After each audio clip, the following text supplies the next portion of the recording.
Go ahead. You want to start it? No. All It's right. We are talking now on the phone. We are in Zoom actually with Bill Janovitz of Buffalo Tom. You're a songwriter, an author, a guitarist. You pretty much do it all. How are you doing this morning? I'm good, thank you. Yeah. Thank you so much for joining us. I know you've been super busy, and I've been trying to do this. I think I reached out to you first in May of 2019. No, 2021. Yeah, and you were in the middle of the Leon Russell book, I believe. So Yep. thank you for finally taking the time to do this.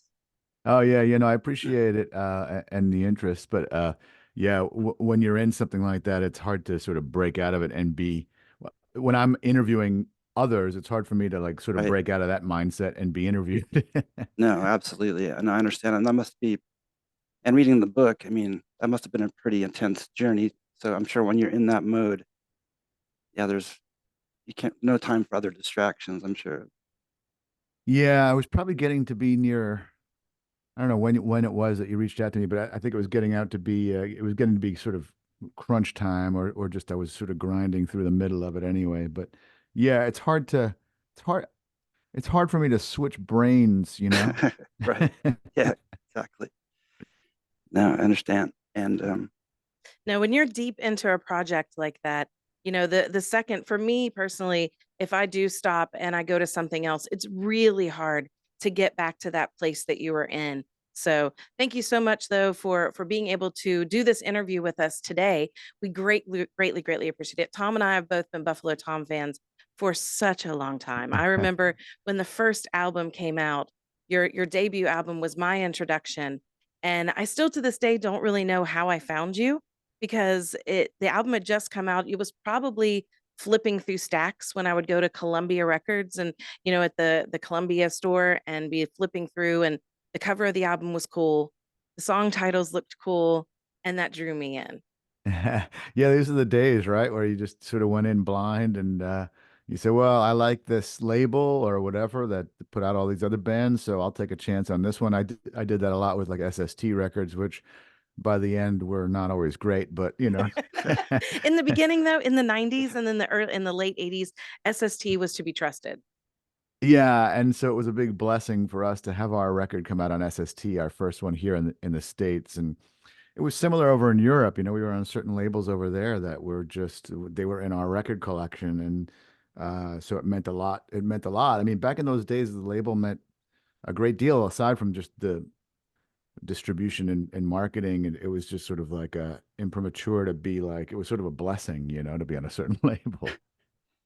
yeah, no, I was just thinking that too, because like when you first start a band, you end up your first demo or record, you end up usually putting out yourself, and then your dream is to get on a label, and then you finally do get on a label, and then you want to get on a bigger label to get distribution or better recording and touring and things like that.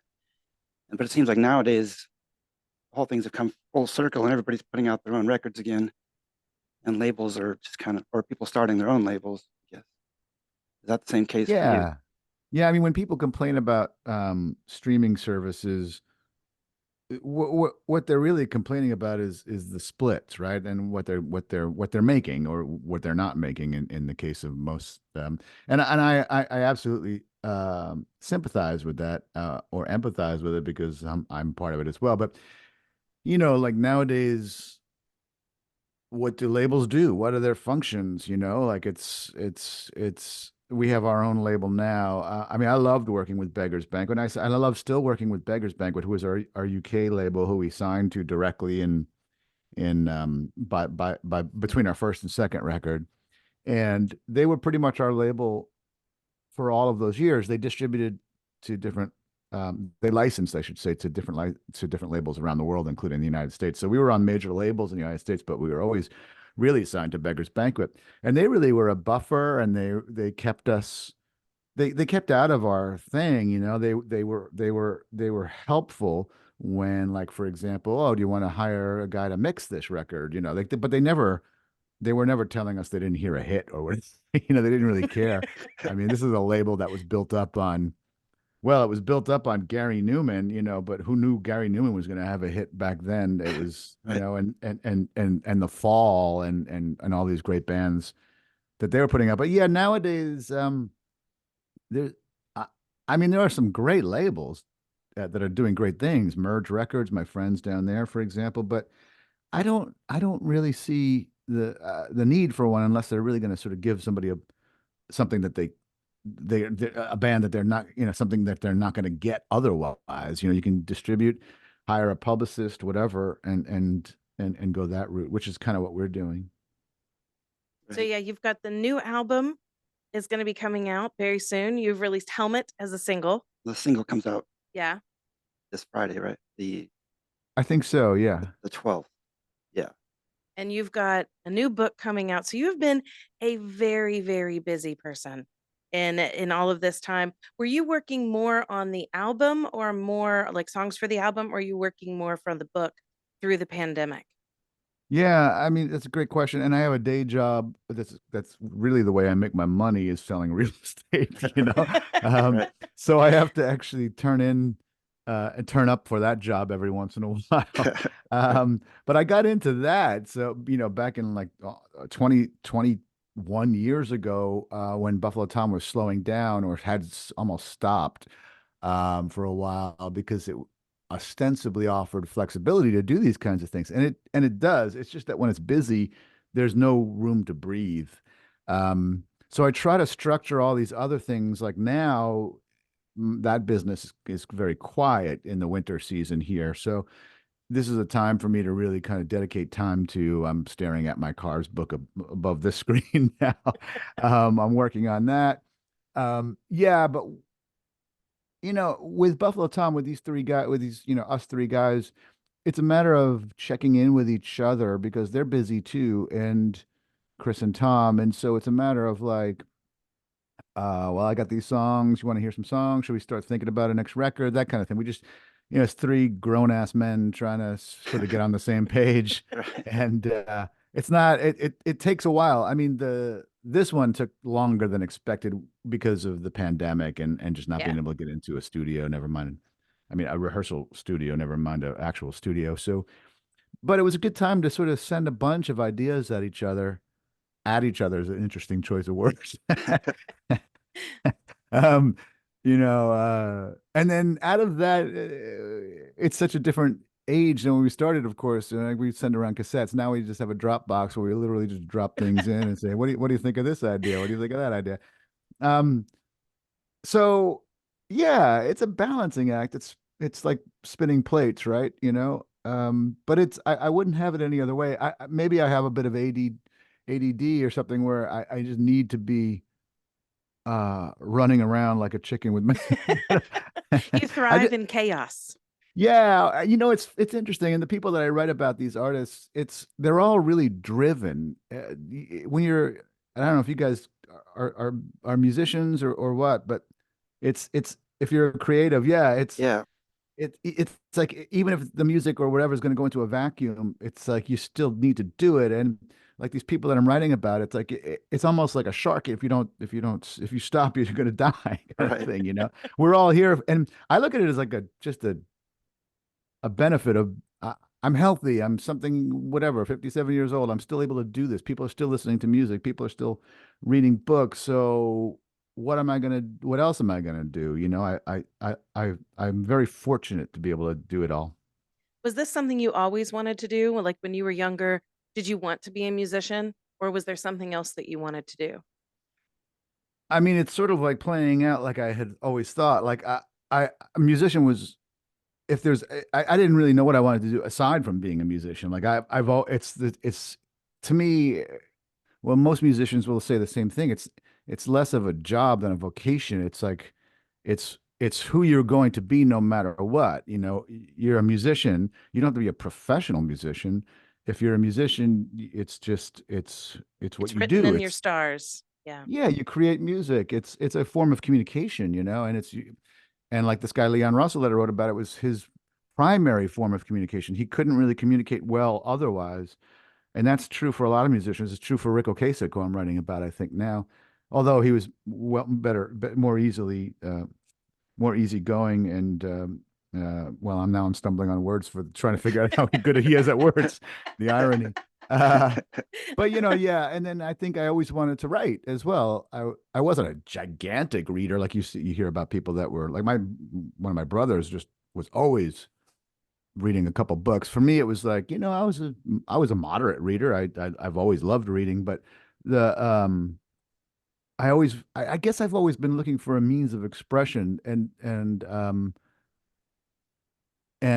I was really interested. The more that we were creating music, the more I wanted to articulate how fun and rewarding the process is. And the more we made records, the more attuned my ears became to other people's records. Like, oh, they're using a mellotron here, or they're using a 12-string guitar, and oh, this is why. Oh, like I didn't know anything about bridges when I just sometimes would write a bridge, but I didn't know what it was called. So all the structures of songs, all that kind of stuff. I loved hearing the stories from engineers and producers about other musicians. So I love that idea of being able to articulate what goes into making records and things. So that's what drew me to writing about music. And when did you actually start learning how to play guitar? Yeah, I started out on trumpet, as a kid. Oh, And I was kind of a natural at it, honestly. I did pretty well and got like first chair or whatever it was called and went to, different regional things and I was into it. I regret that I ever put it down because now I want to be Chet Baker or if not Miles Davis. hell yeah. Um, but it became not very cool at a certain point, marching band. So when I was a kid. So guitar, my mother gave me a guitar without me even asking for it when I was like 11 or 12 and I took a couple of lessons down at the local music store and I was just hooked instantly. And the guy that was teaching me was fantastic because he wasn't one of these guys that says, "All right, we're just going to start on the fundamentals." He's like, "Here's three chords. Let's learn a song. Let's do 'Can't You See' by Marshall Tucker," which was one of my favorite songs. And and then he's like, "Okay, start playing over it." I'm like, "What?" He's like, "Start playing some leads." I'm like, "What? I don't know." He's like, "Here's a scale." And it just hooked me instantly. And like I said, I kind of had these natural musical tendencies, and so I was just like it was like a fish to water. And within like a year or so, I formed a quote unquote band with some guys down the street. Like What was the 13 years name? old. What was the name of your first band? Well, we were really into Southern rock. Let me preface it by that. By saying that we were like these little 12, 13-year-olds that were really into Skinnerd and Marshall Tucker and stuff. So we called it 200 proof. We were well below the age of drinking. I And was Oh, where still only like 2 years out from drinking. Let's put it that way. and where was this, or where were you living at this point? Long Island, New York, Okay. Huntington, Long Island, out on the North Shore of Long Island. and then you moved to Boston at a certain point. Did you move there, like, for music and things like that, or was there another push that moved you to Boston? No, I moved out when I was going into junior year of high school because my father got a new career or job, whatever, up in Providence, Rhode Island. So Providence was the town we moved to. It's called Medfield, which is like equidistant between Boston and Providence, and it was a nice little town with great schools. And so my parents did their research, and it was honestly not to get too into this off track, but I mean it really was a great thing for me, even though it was brutal to move during At high that school. age, yeah. Yeah, it was I've never been as depressed as I was that first half a year at least, if not a year. And but I made these friends who are texting me now, and, so it's like these lifelong friends, and I never lost the friends that I was dear to and my fellow musicians. I'm talking to one of them tonight, in fact, from Huntington. So that stuff is really important to me, those connections and the loyalties. But at the school, I went from this big school where I could get lost and sort of hide to a little school where I couldn't hide, and it probably saved me because I was at best a middling student, and from there a bunch of us all went on to UMass Amherst, and that's where Buffalo Tom formed. So how did you meet the other guys in Buffalo Tom? I mean, you were obviously at the university, but how did that meeting Yeah, it's happen? interesting. So Chris is also from Medfield and had also lived in Huntington at one point in his life. His father moved around. So I knew about Chris, but he was 2 years and remains 2 years older than me. I remind him all the time. So he was already at college. He had started at UMass Amherst from Medfield. It was like kind of a very common thing for people to go to UMass Amherst. Nowadays, it's really competitive to get into that school. But back then, it was a great. It still is. It's an amazing bargain now. So anyway, Chris was there. He was playing around with some sort of party bands and different things. And but when I was like a senior in high school, a lot of my friends who were a year ahead of me, 2 years ahead of me, were up at UMass. So I'd go up there and visit them. And I met this guy, Tom McGinnis. In fact, I met Tom McGinnis before I went to Amherst. He was going there as well. But my friends who had come back for like that first winter break from their freshman year said, "Oh, we met this guy. They have this band. They're playing up in Andover, Massachusetts, which was about maybe less than an hour drive from where we were, but about 45 minutes or so." So we all on Christmas break went up to Tom's house, and he was playing in his band with his cousin, who was the lead singer. And Tom was a bass player at that time. Tom went from guitar to bass, and then from bass to drums with Buffalo Tom. But they were this amazing band. I still love them, still love their music. It was like they were high school, well, not college kids at this point, making original music. And it was like this artsy post punk. I mean, they were definitely playing some punk rock as well, but they were playing like really inventive, like they did like Hendrix covers, but it was like there was something very Bowie, Cure, Echo and the Bunnymen about, because this guy could sing, could really. His name was Phil Rattel, and he sings on our first record. In fact, he sings backing vocals on Flushing Stars. So anyway, they Wow. made a big impact on me because I was starting to write songs, but they were mostly silly, jokey, Dead Milkmen type punk rock songs. Um, That's and nothing wrong with that. yeah, and or overly earnest, bad poetry songs. So, but so seeing them really sort of like I was really, and plus I was Tom still is handsome, but he was like a strikingly handsome guy with his hair, the whole '80s hair in his eyes thing, and very taciturn and enigmatic, and so, and then I met Chris up at UMass, and so and all of those things. It's like we always sort of wanted to be in a band together, I think, or but they were doing different things I was doing, so it took us until I went to school in '84, in the winter of '86. So yeah, I mean the freshman, I'm sorry, the first semester of my junior year is when Buffalo Tom formed and started playing at parties and stuff around there, playing, opening shows for like Dinosaur Jr. and things like that. So when did you first meet Jay Mascis, like Dinosaur Jr.?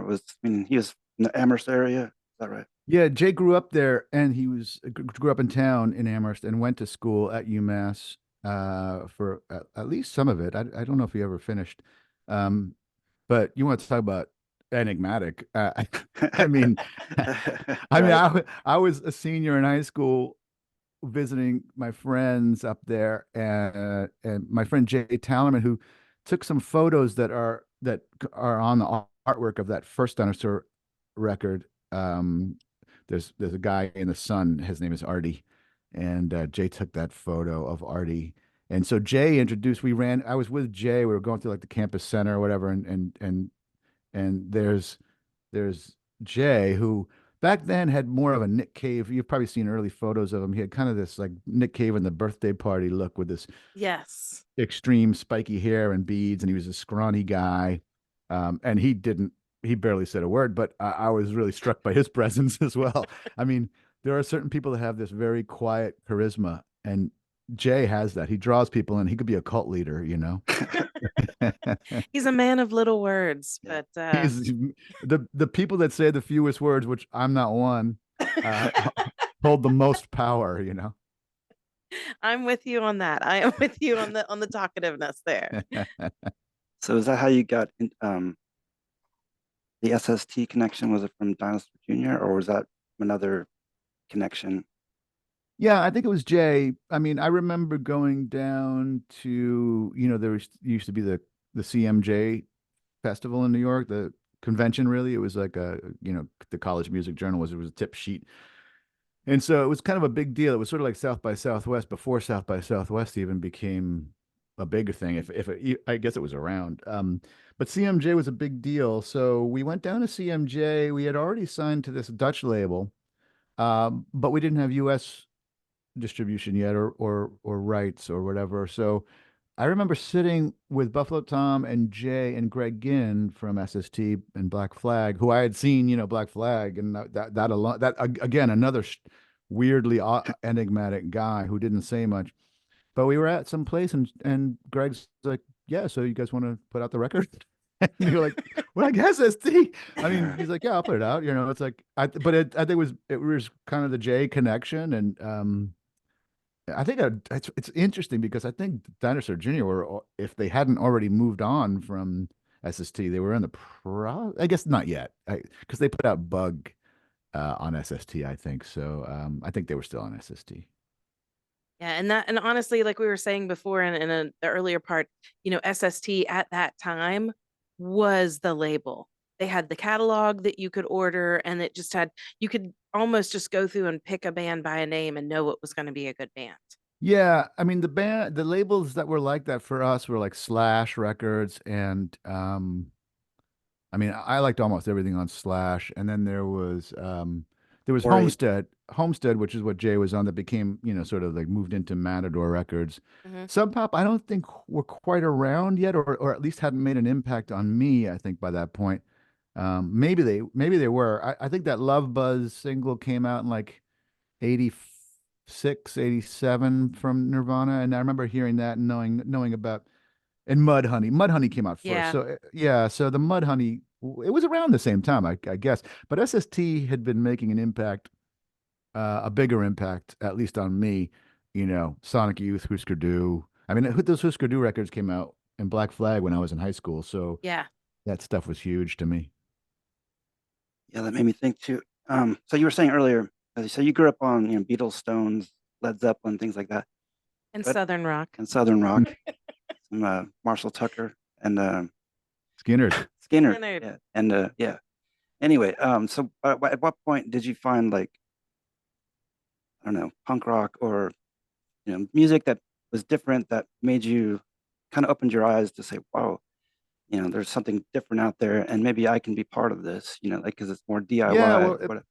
pretty early on, I was never like into like US hardcore punk too much, like some of it. Black Flag to some extent, Circle Jerks. I mean, there was some funny stuff that appealed to me, and it was like this irreverence. But I mean, before that, New York FM radio was both I think it became more conservative later, but back then it was still the progressive FM kind of 70s mind, so there were these stations WPLJ, WNEW, but specifically WLIR out on Long Island, which had always been progressive. They were one of the first ones to sort of break Southern rock, in fact, but they used to have like Graham Parsons on and doing live stuff. And Van Morrison has a famous live thing that he did for LIR that's still out there. Um, so they were a big station because they were playing not just like they would play Southern rock, but then it was like really freewheeling. Like then you'd hear Patti Smith and Elvis Costello, and so it was that. And of course, the Ramones being in New York, you'd hear the Ramones and Graham Parker. I remember hearing like a lot of pub rock stuff. So that's the kind. It was song oriented new music that really appealed to me. But I remember them breaking Talking Heads pretty big back then in New York, like hearing Psycho Killer and then later like Take Me to the River or whatever, and buying 77 and those records. Um, I remember, so I had an uncle who lived in New York, down near around the corner from Seabees, in fact, when I was still that age, like 14 or so. And he bought me, well, it was his partner, actually, I found out later, who bought, who picked out the records, which were Remain in Light by Talking Heads, the U2's first record that nobody had heard of yet. It was whatever, 81. Uh, yeah, 81, I guess. And what was the other one? Oh, Nina Hagen, this Nina Hagen Oh, EP. Yeah. Nice. wow. I love And the you Nina now. Hagen EP was really striking because she was like, I later found out, oh, she's just but it was like this East German model that had become a punk rocker. A lot of these sort of models became punk rockers. Not a lot, but a few, like Baby Buell or whatever. um, but it was a cool. I guess my records are over there, but it's like a 10-inch, really punk rock record. And of course, Sex Pistols. I mean, everybody knew the Sex Pistols record because they made such a big splash. And I liked that record so much because it was just rock and roll. It wasn't, I mean, it was like the Ramones. It was like, I don't know, you call this punk rock, I guess. But Yeah. but it was later, when I was but I was listening to a lot of like I was very eclectic, because of the Stones and all that stuff. I went deeper into blues, like a lot of people did, especially guitar players.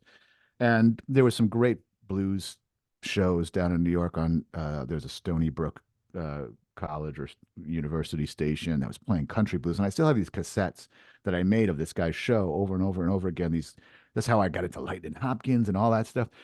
So I'm rambling now, but like when coming back to Slash Records, like when Gun Club came out and did like Robert Yeah. Johnson songs or whatever else, I was like, amazing. Like this is like combining punk rock with the blues or so overtly was like, and that was one of the bands that brought Buffalo Tom together. Chris and I were gigantic Gun Club fans, and it was really spooky, weird stuff for us.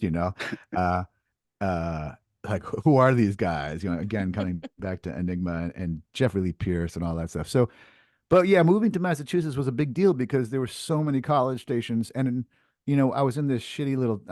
Let me back up because first of all, I shouldn't swear on the FCC We stations. But it was this beautiful little rural town, but it was like in the middle of nowhere with nothing going on, but it had its contingent of people that were really into new stuff, new music, and including all my friends that I mentioned, and um, but there were these college stations that really kind of saved my sanity because I learned about so many new bands from there, from the DBs to the Jam to whatever else was happening, that I just went out immediately, including jazz records. I would go out, my mother would be driving to the mall or whatever, or friends would be getting onto the T to go into the Metro, whatever you call it, to go into to Boston to Newbury Comics, which is a famous record store, punk rock record store. And I remember going out because I heard I heard Power, Corruption, and Lies, from New Order, Age of Consent. I'm like, this is mind blowing. This song, whatever this is, I Yes. have to go find this. And so it was those revelations. It was that discovery, and it was going to Boston, I think, that really opened the doors for me. What was the first Buffalo Tom song written? Well, Or that at some of least them, made it to an album? yeah. Some of that first record were carried over from songs I was writing before Buffalo Tom formed. So I think I wrote Impossible when I was still like maybe my freshman year of college, but maybe earlier, even high school. And it's got a kind of a juvenile lyric.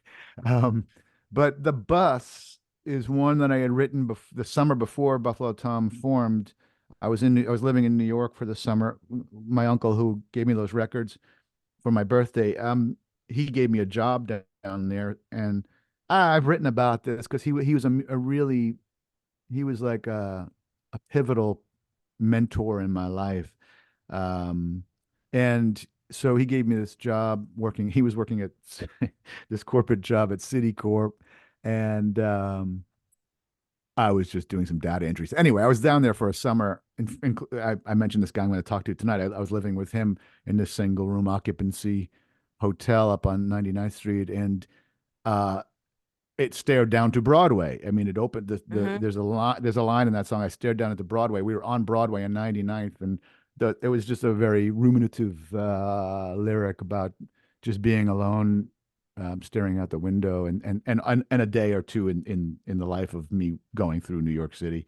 I mentioned Billie Holiday. I bought a Billie Yeah. Holiday tape at a flea market down there. So You that was all listen sort of, to Billie Holiday. Yeah. yeah, true story. As it turns out, true story. All right. So speaking of lyrics, and if it's okay to talk about, you said you're working on a book about the Cars, right? And this will be your fourth book. Is that correct? Yes. Yep. Okay. All right. So was it a major transition going from, because you're obviously writing lyrics, so going from a lyricist to an author, was that a huge jump? Or I mean, as far as, or was it natural progression? I think I think they're different things, almost completely different things. In fact, you know, there was when Buffalo Tom were really kind of getting going, I was reading and writing poetry. Like I took a class with James Tate up at UMass Amherst, who Joe Pernice and the Pernice brothers also took classes with, and I think David Berman from the Silver Jews. Those guys, Joe was a friend of mine since undergrad school there. But I didn't meet David until later. He came to get his MFA after I had left. But I think we all took these classes and they took advanced classes. I took an intro class with James Tate, who was a famous poet who got the Pulitzer Prize, um, and I wrote, very poor poetry, but it got me in the sort of into that, and the more you write, the more you read, the more you read, the more you write. When this is true of anything, any kind of style of writing. Um, in fact, it's interesting in doing the Leon book, T-Bone Burnett, the producer, told me about that he was told during that project that he did with Leon Russell and Elton John that I'm sorry, not Bernie Lee, Bernie Taupin, who is Elton's lyricist, would often, if not, I guess often, write lyrics to an existing song. And then he would take those lyrics, independent of the song, of course, and give them to Elton. So they were written in a meter and a rhyme and a scheme and sort of a pattern that Elton could then imagine new music for. That's And interesting. That's yeah, interesting. it's one of those exercises. And the reason I bring it up, it just jumped to my mind, but um it's a different kind of, it's almost like a kind of different muscle when you're writing songs and poetry, and then poetry from songs, because poetry you want to stand alone on a page, and sometimes it's just, very often it's just blank verse with no scheme or whatever. So from there to writing prose it's almost like, apples and oranges. I try to inject some poetry into my prose, but rarely the opposite. Songs and like songs exist independent of poetry because the lyrics are not meant to be standing alone on a page, which is why I never print lyrics in our records. I think that the music and it's like to try to separate them out is sort of defeats the purpose. I mean, many people's lyrics can stand alone on the page, including like Bob Dylan or whoever else, but it doesn't, it's not the same impact. It's not meant to be separated from the music. That they're supposed to work in conjunction.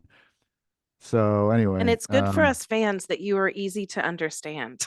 I'm not sure that I am, but thank you. I mean, a lot of, especially those early songs are very oblique, I think.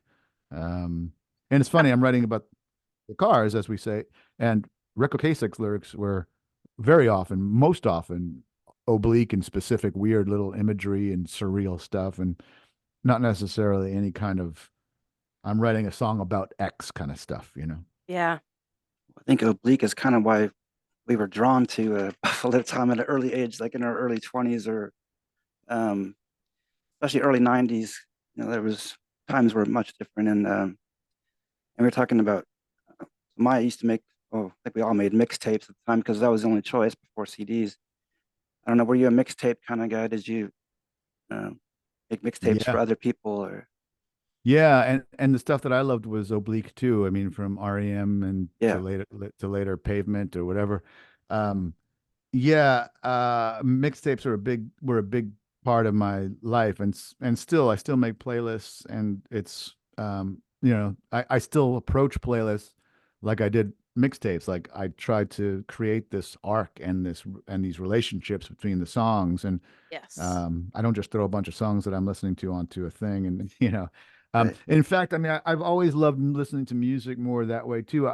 Like we would be in the van with Buffalo Tom, and I'd rather listen to mixtapes than a whole album at a time. And like very often we'd put the same, and then later CDs we'd put CDs on, and I'm like, didn't we just listen to this? Like, I would rather listen to a variety of things. There's, I mean, certain records you want to listen to from start to finish, and you can't imagine not listening to them start to finish. But my listening habits tend to be like to a fault, almost like, I'll listen to this. Like my daughter will send me songs that oh man, I love that song. I'll put it onto a playlist, and then I was like, then that playlist will come back. And I'm like, man, I should have dove deeper into this band. Like, what else is going on with this band? But that's I only that's a thing of this age now, though. And I talk about this on the radio as a DJ, how people don't have that time that we did back then to really like envelop an album, because there's so much new music coming out and coming at us, constantly, that you don't always have that time to really sit and like deep dive into a band or into an album. yeah. Well, I don't feel like I do. I mean, I do sometimes, like, and I buy vinyl, and when I do buy vinyl, I put on a whole record Oh and yeah. listen to it that way. But it takes time and to immerse yourself, as you say. But like my kids, um, I know they listen to some of the same records over and over again. So in total, from start to finish, on Spotify or whatever. But I think it's more about like where you are with your life, like Hmm. if you don't have the time, or if your brain works in a certain way. I mean, the album age will be, I mean, human existence will be a blip in the universe, right? But Yeah. within that like little subset of recorded music, it will be like the golden age of the album will have been what, 20 years, 30 years maximum, right? From like the mid 60s to maybe the mid 90s, and then it started to go back to songs again, which is what it was before. Right. Kind of just, um yeah, in terms of vinyl, I'm not a huge collector, and I took a lot of years off, and I like streaming. I know it comes with a lot of deals with the devil kind of stuff. But as a fan, it's hard to argue with it. And Yeah. I've got good listening systems and stuff. So there are, I don't want to delve too deep into that. I mean, there are pluses to minuses on not just on as a consumer, but as a musician.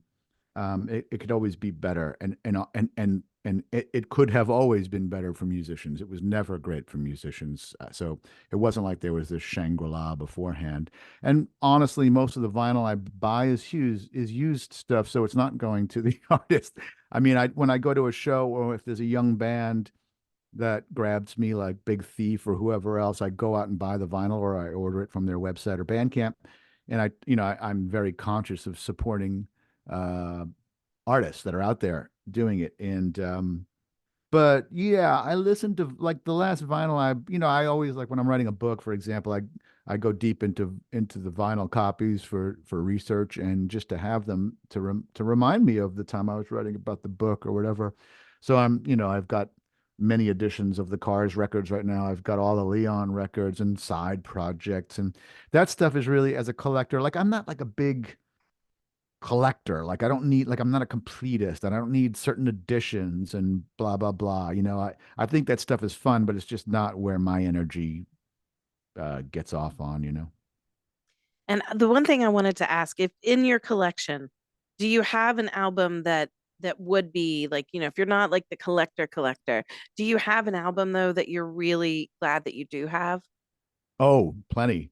Yeah. I mean, I have some rare records, but I wasn't like looking for rare records. And not, like one of the rare records, I actually wrote about this on my website. It's a funny, weird little story about me falling into this record from a client of my day job. Was getting rid of his parents' records, and there was this record. I can't even remember the name of it. But I just looked it up because I was more curious about, like, what is this record? It looked like a Paisley Underground type record, but it was a real 60s record from these kids. It's big.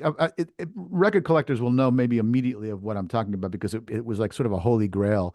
It was one of these like vanity pressings of this really cool band that formed up at Phillips Academy, elite private school of the Bushes at all up in Andover. So I was looking up to see if these guys were still around. Like, and then I came across Discogs and saw that these records were like $3,000-$4,000. Yeah. So, Oh, um, Wow. and it was I told the client, I said, look, he knew nothing about this record. He said, oh no, keep it. Um, but I sold it because I'm like, I don't, what do I, it's on Spotify. I'll sell it and give the money back to them.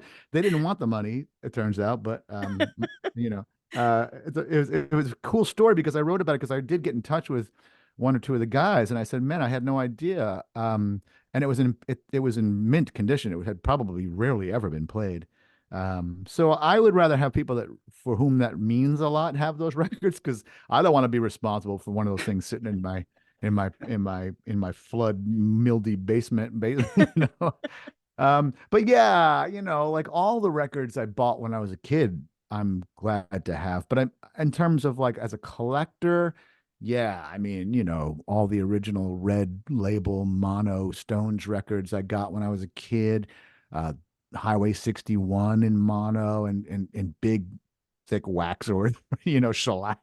Um, I love those records. I love the pink vinyl copy I bought when I was a kid of Zeppelin 4. And I mean I'm sure like I can think of 100 records that I have that are like that, but uh nothing that I'm like, oh, I got this and look, it's worth all this. I mean, I do have this. I every once in a while I'll look up to see what a certain record is going for. I'm like, whoa, I can't believe that this record I have is going for that. For me and my vinyl collection, it's not so much how much the album is worth. It's more of its worth for me. Yeah. What is that prized album that I am so glad that is in my collection? So that's how Yeah. I look at it. Yeah. And so any of those records I bought in my prime, buying or like early, especially record days, they all tell stories, right? And that's what Hmm. everybody, it's like kind of a cliche, but I mean, and that kind of gets back to what I'm talking about. Like, I want to buy records that mean something to me. Like, so writing these books or my first records, my first Beatles records, and those those records I mentioned that my uncle got me. Those are those kinds of stories. We attach them, and that's where the physical manifestation of this stuff means so much. And yeah, I I I grieve the loss of that era. I'm glad it sort of hasn't completely gone. And I love going to record stores. I have friends that own record stores that but it's dangerous for me. Same thing with bookstores. It's like, I'm right. going to come home with four books that I'm just going to put on a pile and hope to read within the next 10 years, before I die. So, Yeah, speaking of books, who are some of your favorite authors? well, in terms of music, I'm looking at this book right now. Nick Tosh's Hellfire it's about Jerry Lee Lewis. I just love Tosh's writing. He's not for everybody that want their music writing, more reportive. He's more of like almost like a novelist, He did one on Dean Martin as well called Dino, and he did one on country music, which I haven't read. So I mean, he's on one extreme. Grail Marcus is sort of over there sometimes too, but I don't love Grail as much uh, as Nick. And then you've got like on the other side. I mean, I'm looking at Warren Zane's Petty book, which I love as well. I love Warren's writing. I love his new book on Nebraska, which is one of my favorite records, especially buying, one of those vinyl records that meant so much to me. I love Jimmy McDonough's writing. These are all music writers, and one of my heroes is Peter Gralnick, who's on the other side of the extreme, much more sort of reportive, dispassionate. Maybe I'm not even sure if that's actually accurate. But as far as fiction goes, I like guys and people like Richard Ford, Carver, Raymond Carver. I mean, those are the names that always jump to my mind. More contemporary fiction, but I go back. I haven't read much fiction over the last few years, unfortunately. My wife reads a new book every few days or a week at max, and she's in a book club. And so I'm just like I kind of got to let that stuff go by me because I've got to delve into research and I've got so many music books that people send me. I'm just looking at my shelves now, and um again, it's those piles that I hope to get to at some point. But when I see a Richard Ford book, it's like he was like one of my favorite. He was my favorite probably author for a while, and I just haven't even gotten to. I didn't even know he had one out recently called Be Mine. But yeah, I mean, there's some great music writers, and I don't want to leave them all out, but I'm doing so now.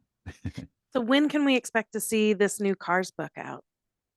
Um, I think late 24, early 25 might Oh, be more okay. realistic. I mean, I'm going to be mostly done with it by summer, I think, or So you're sometime over pretty this. much already like you're in the middle of it or I'm kind of in the in the middle of it. Yeah, the way I write these books is, and I haven't written many of I wrote the bio of Leon, and this is a band bio. The other books weren't so much bios, the two books on the Stones.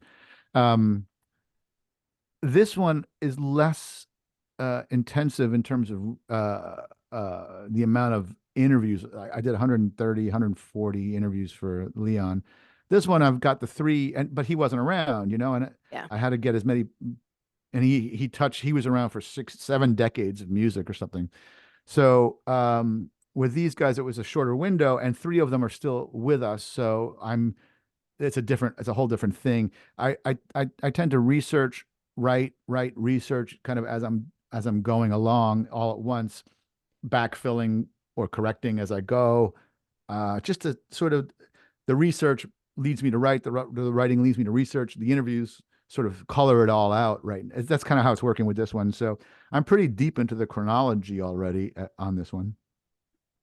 And do you have any a tour set for either your books and doing book signings and then of course with Buffalo Tom and the new album?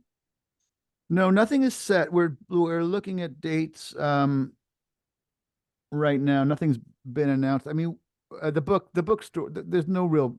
I don't do book tours. I Okay. would, but it's the publishing industry is like, well, you could do a few events, but it's not like the old days where you went barnstorming from town to town and all these bookstores. It's a whole different thing now. But I do like doing book events.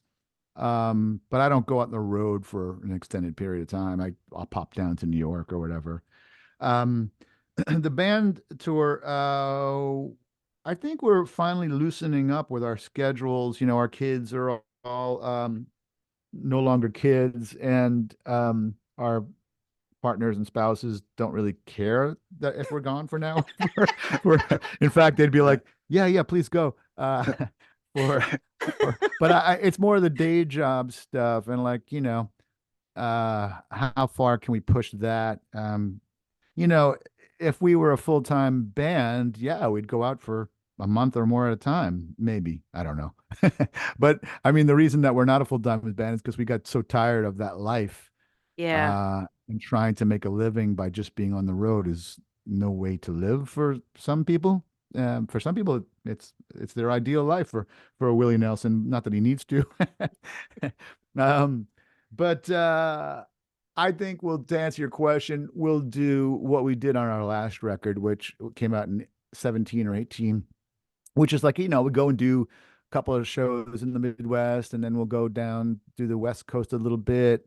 And then, certainly we hit the East Coast whenever we can, sort of more from home base. And then we always go to Europe and do some shows there because it's much more the like we're per capita we're the biggest we in the smallest country, Belgium. So but we play to like 3,000 people headlining in Belgium, or something like that. So which is not gigantic, but it's for us it's better than 300 in Austin or whatever. I think we'll do okay in Austin too, but I hope to get to Austin. I mean, there's so many places I want to go to play. That And was one of my just questions. I was wondering if there is still some places that you really want to still go and see and play in. Yeah, and there's places that we haven't been to in decades. I've been back to Italy as a tourist, and I prefer doing. It's different, it's different. Like going with my family to Italy is wonderful and amazing, but it's different than going with a band where you're not being the tourist. You hopefully you get one day in one place. So, but we haven't been back there since the '90s to play. So I'd love to, but I don't know. It's the economics of this stuff and the tour logistics and infrastructure, all that stuff matters, especially as you get older. Back then it would be like I don't know. Some guy would book. I don't know. Guys want to go down there? There's this promoter there that says he'll have you. They'll string together dates. You make, very little money, but you come home hopefully broken even, and you had a great time. When you were young, that was great. I mean, I have this fax that I've kept. Uh, I mean, I kept a lot of this stuff. I didn't keep it because of this, but it's from that promoter that I was sort of just referencing there. This, one of our first promoters, he said, "Hey, it was like it would be for our second European tour, I think. I'm not even sure if that's right. One of our early tours." And it said, "Hey, Nirvana uh, can't do these dates anymore. This whole tour. Does Buffalo Tom want this?" And because Nirvana had just broken big on Nevermind, and so they moved up to big venues, and Buffalo Tom was like inheriting the scraps from Nirvana, and but it's this really cool little cultural artifact, I think, for us, and but yeah, there's so many places I would love to go just in the world, period. Playing music is a really cool way to do it because you don't get to do the touristy stuff much. If you're lucky, you get to pop into a museum one morning. Uh, but you get to meet people and really get to know some people. Like some of my dearest friends, Betty Severe or whoever else, like these bands that we met back in the 90s, and we go to their houses and have dinner with them in Amsterdam or in London or wherever we are, like to go see friends that come see us in Scotland. And that stuff is extremely meaningful to me and to us as a band. Like, and we have a friend who travels with us just because that's the way he knows it's a great way to travel. So he's good. His name is Paul. He's a headhunter. He can work from anywhere at any time. And so he goes with us and he just hangs out. And because he's like meeting all these people that you don't get to meet as a tourist. Yeah. So I want to talk about the new album. This will be your 10th studio album. And I'm extremely excited. And the new single comes out this Friday, the 12th of January, called Helmet. And the new album, do you have an official release date yet, or is it just spring of It's in 2020? May sometime. May. I just let our team know we have like a project manager and a publicist and stuff. And if you want to get in contact with them, they'll help Okay. out with those sort of specifics. Yeah, we'd like to get some early radio play if possible. Yeah, yeah. But yeah, and What's the new single about? I don't really kind of get into what things are about because we talked earlier about why we like certain oblique Yeah. lyrics, and you know, I don't write songs to say, okay, I just wanted to write this song so I could talk about what this means. Like that's pretty much what it means is what I wrote, like I have nothing more to say on that topic. Hmm. That said, it's it's got sort of a big allegory going on there for me. That's what it means to me, but I don't want to kind of impart my meaning of the song if somebody else has a more interesting perspective on it, what it means to them. I like that. Leaving so it up to the listener. Yeah. so real quickly, I mean, been a huge fan since the first album, and love everything you've done. Want to talk briefly about the recording session you did mid-90s for the Schoolhouse Rocks album when you guys did Lolly Lolly Lolly, Get Your Adverbs Here. What was that session like?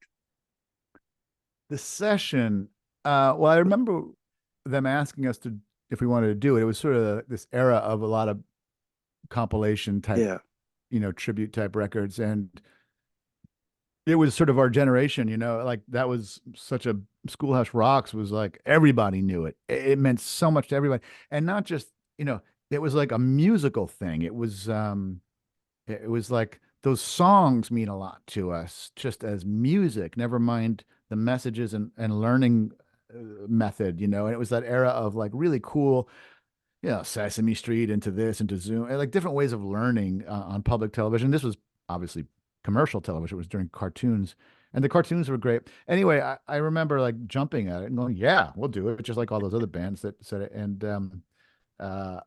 I couldn't believe that that song was still available. Usually we have to go down to our third choice. They're like, oh, sorry, Pearl Jam took whatever. Um, so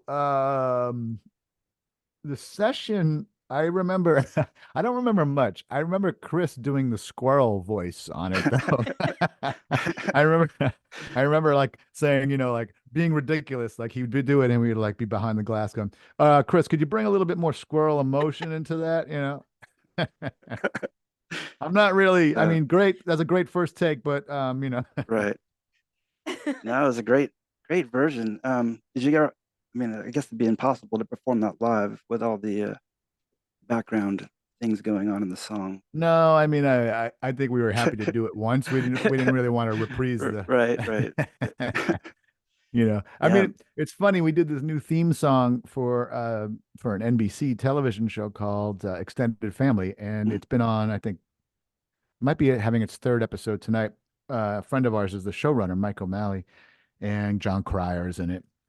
And he said, "Hey, Mike did this. Mike was an actor on Yes Dear too with Anthony Clark, and that was about 10 years ago or so, and that Mhm. was on for a long time. And he asked me to do. He wasn't the showrunner on that. He said, but they're looking for a song that like the old 70s or 80s show sitcoms where the song tells you a little bit about the show, and so." He tasked me with that back then, and then he tasked us with this one where he's the showrunner. And this is a long story, but by way of saying that, we wrote like a 30-second song and people are like, I really like that song. Is that going to be released? And are you going to play this live? And I mean, all we have is 30 seconds, we just Right. wrote it for the television show.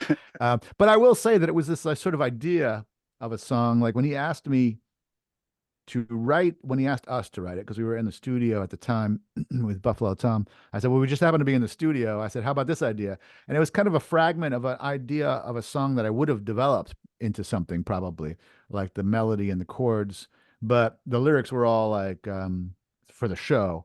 And I didn't develop it past like a verse and a chorus. And of course, even then, I don't, writing for TV, it's like you get endless notes. You have to keep going back in and changing a word. You have to word, like you have to go into, and you have to bring Right. sort of like bringing the squirrel emotion again to one word. And that's great. Hey, listen, can you go back in the studio and change? We need you. This one sounds a little too negative. Can you? It's like I can't imagine doing it for a living. Although, as a musician, it's one of the few lucrative ways to make any kind of dough is to write for television. Yeah. Well, I will have to go and find this because I do theme songs. Like I'll do Oh, you blocks do? of theme songs on my Oh, you play? show. Yeah, So yeah. I will totally have to put this in with my theme song blocks. Oh yeah, yeah. It's All 30 look at seconds. Buffalo Tom's social somewhere along the line. We posted it in the last couple of weeks. It debuted on 26th or 27th of December, I think, I Saturday thought night. I And saw something come through on Facebook or something about that. yeah, yeah, you can hear the song. It's out there. That's awesome. You were Yeah. talking about touring and playing songs. Tom asked, if you did the Lolly Lolly song, do you have a favorite Buffalo Tom song that you like to perform? I have a lot of Buffalo Tom songs that I can't imagine not performing. And they're always in the set list pretty much. Like Larry, and I'm Allowed, and Taillights Fade, and Soda Jerk, and Treehouse. I mean, those kinds of songs all mean a lot to me. I couldn't tell you, no. I don't. I mean, usually, of course, we love to try to play the new songs because, and I say emphasis on try, it's it's a challenge, and anybody that's doing something from muscle memory, a lot of it, and that's not to say that we're turned off from the emotion, but so much of it's instinctual, and the muscle memory can be a really beautiful thing, is a really beautiful thing because it allows you to sort of trust that the band's going to all be doing this thing while you try maybe something new, Mm-hmm. because that's the beauty of playing live, is to not just sort of try to execute it perfectly every time. It's like, where does it take you?